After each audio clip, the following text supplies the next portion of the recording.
आए विश्वामित्र दशरथ के पास।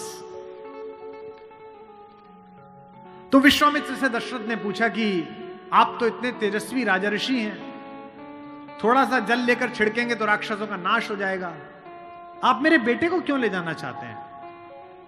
विश्वामित्र ने कहा, मैं ऋषि हूं, मुझे क्रोध वर्जित है, मैं क्रोध नहीं कर सकता। तुम्हारा लड़का मर्यादा पुरुषोत्तम है। पुरुषोत्तम मतलब पुरुषों में उत्तम, देवताओं में उत्तम नहीं, पुरुषों में उत्तम। इसलिए मैं उसे ले जाता हूं ताकि वो जो मुझे कराना है वो कर सके। दशरथ में फिर भी मोह है, राम में मोह नहीं है। दशरथ 7 बार राम का नाम लेकर प्राण छोड़ गए। भाई आप ही ने तो वरदान लिया था, आप ही के आदेश पर लड़का बाहर गया है, खुद को कंसोल करो, खुद को कन्विंस करो। लेकिन नहीं, मानस कहती है कि राम राम कह राम, राम कह राम, राम कह राम। क्या हुआ उसके बाद? भूप गयो सुरधाम, राजा भगवान के यहां चला गया। और इसके बाद भी दशरथ का लोभ बना रहा अपने बेटे को लेकर। जब रावण का वध कर लिया राम ने, तो आकाश में सब देवता आए, तो राम के पिता दशरथ भी आए, और मरने के बाद भी बेटे से प्रेम बना रहा। बताइए, राम ने देखा कि सब लोग मुझे प्रणाम कर रहे हैं, सब लोग मेरी प्रशंसा कर रहे हैं, ये जो मेरे पिता हैं ये कुछ ज्यादा भावुक हो रहे हैं, आंसू बह रहे हैं, कांप रहे हैं, बड़े खुश हैं, फूल फेंक रहे हैं। राम को लगा कि इनके अंदर मोह रह गया, मोक्ष नहीं मिलेगा। इसलिए कितनी अद्भुत पंक्ति गोस्वामी जी ने लिखी है, ऐसा शायद ईश्वर ऐसे बच्चे सबको दे, ईश्वर पिता दे ना दे, ऐसा बच्चा सबको दे। अपने पिता को बड़ी कड़ी आंखों से देखा राम ने। गोस्वामी जी लिखे, चितई पितई दीनई दृढ़ धर्मा। पिता को थोड़ी कठोर दृष्टि से देखकर कहा कि भाई अब दिवंगत हो गए हो, अब मैं क्या आपका पुत्र और क्या आप मेरे पिता, अब आप इन देवताओं के साथ निर्मुक्त होकर रहिए। जो बंधा रहे वो मानव, और जो मुक्त हो जाए वो देवता।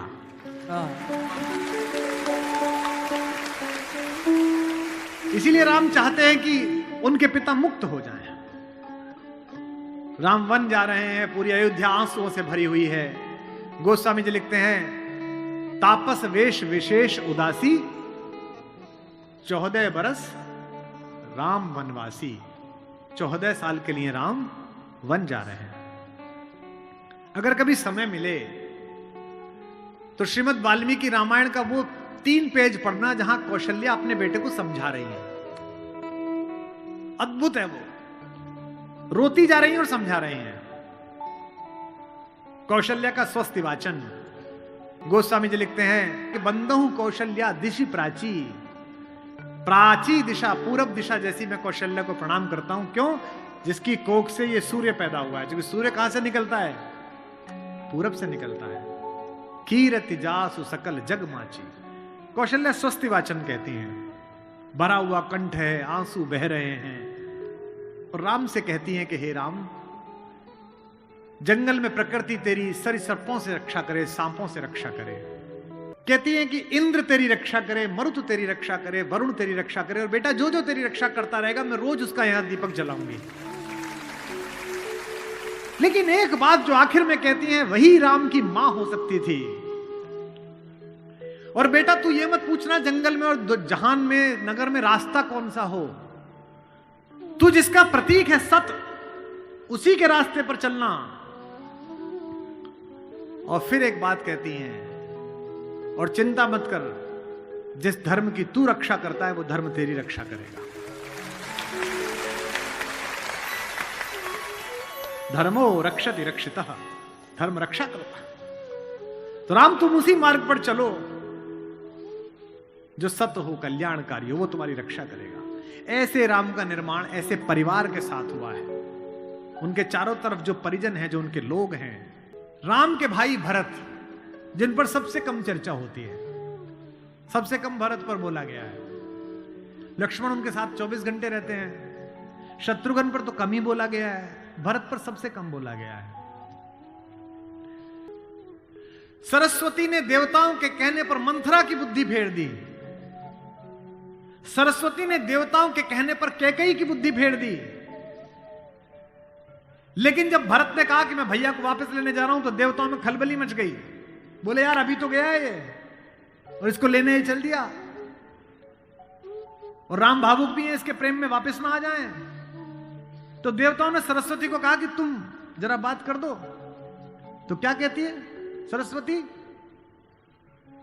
देवताओं से कहती है कि 1000 आंखें होने के बाद भी जिसको सुमेरु ना दिखता हो, तुम मूर्ख हो क्या? मोसो कहत भरत मति फेरी, मुझसे कहते हो भरत की मति फेर दूं? दुनिया में किसी की भी बुद्धि भ्रष्ट कर सकती हूं, भरत की बुद्धि भ्रष्ट नहीं होती मेरे करने से।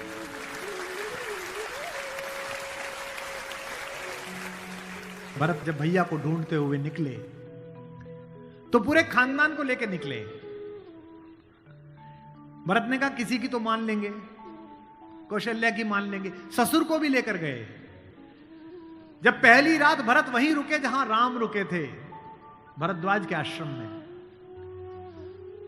सुबह चलते समय भरत संकोच में थे, तो भरद्वाज ने कहा कि राजन, क्योंकि राजा हो चुके थे, आपके चेहरे पर संकोच है। तो भरत ने डरते हुए कहा कि महर्षि मैं डरा हुआ हूं, मेरी मां ने इतनी बदतमीजी की बात कर दी, मैं बाहर था। भरत को नहीं बताया गया था कि पिता दिवंगत हो गए, पता है आपको ये बात नहीं? भरत को संदेश भेजा गया था तो उसमें यह नहीं कहा गया था कि पिता एक्सपायर कर गए, यह कहा गया था कोई इमरजेंसी है, घर आओ। अयोध्या के बाहर नंदीग्राम में इनके पूर्वजों का एक मंदिर था, जहां इनके पूर्वजों की प्रतिमाएं लगी हुई थी, मानधाता की, दिलीप की, रघु की, अज की, नहुष की। वहां भरत रास्ते में रुके अपनी सेना के साथ पूजन करने के लिए कि पूर्वजों का पूजन कर लूं, पुरखों का। पुरोहित ने हाथ में थाली दी तो पहले इसका पूजन, प्रथु जो सबसे पहले जिनके कारण ये पृथ्वी कहलाती है, इनके घर के, फिर मानधाता का, फिर राजा बलि का जिन्होंने अपना मांस दे दिया था, रंतिदेव का। पूजन करते करते अज, रघु, दिलीप तक आए, और जैसे ही उन्होंने अगली मूर्ति देखी तो देखी पिताजी की मूर्ति।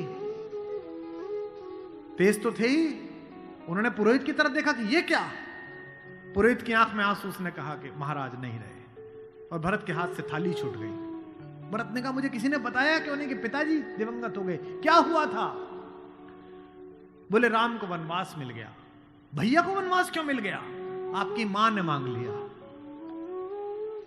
भरत घोड़ा दौड़ाते हुए अयोध्या तक पहुंचे, रोते हुए। सोच के देखिए, भरत जैसा भाई,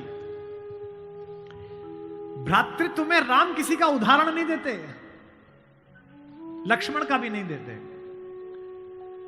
जब हनुमान को गले लगाते हैं तो ये नहीं कहते कि तुम लक्ष्मण जैसे भैया हो मेरे, तुम मोहि प्रिय ही भरत संभाई। देना हुआ है जब कोई प्यारा उदाहरण, हमने दिया है सिर्फ तुम्हारा उदाहरण।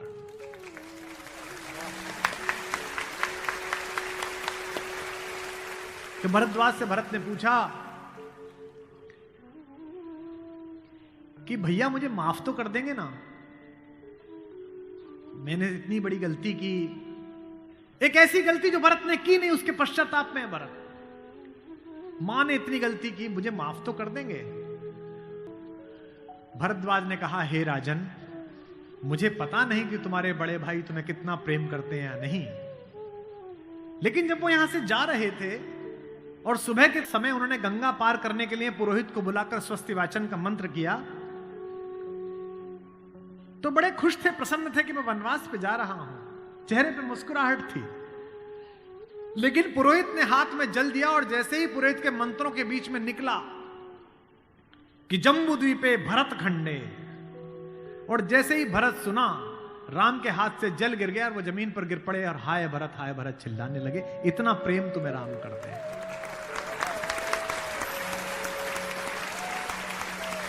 राम करुणा से भरे हुए हैं, इसीलिए करुणा निधि है। इसीलिए कहता हूं कि इस कहानी से पॉलिटिक्स सीखिए, इस कहानी से स्ट्रेटेजी सीखिए, इस कहानी से ह्यूमन वैल्यूज सीखिए, फैमिली वैल्यूज सीखिए। और जो राजनीति में लोग काम करते हैं, उनसे भी अनुरोध है कि सदा जनता की भावनाएं ही सत्य नहीं होती। इस देश का पहला लोकतंत्र का मानक गढ़ा राम ने, जिसने कहा कि जनता ही सदैव सत्य नहीं है, नीति सत्य है। मैं इसको सिद्ध करके बताऊंगा अब आपको। जब राम जंगल गए तो सब दुखी थे, सब परेशान थे, हर आदमी उन्हें लौटाना चाहता था। अगर राम उसी दिन लौट आते तो सब खुश हो जाते। लेकिन राम ने जनमत का सम्मान नहीं किया, नीति का सम्मान किया। जब पहली बार चित्रकूट पहुंचे तो वन देवी उनका स्वागत करने के लिए आई। वन देवी ने पूछा कि आप मेरे यहां विश्राम करने आए हैं, मैं आपके लिए क्या कर सकती हूं। तो राम ने क्या मांगा होगा सोचो। राम ने कहा कि हे वन देवी, बाकी सब ठीक है, निभा लेंगे, पर्णकुटी बना लेंगे, फल फूल खा लेंगे, जिस रास्ते से मैं आया हूं उसके कांटे हटा देना।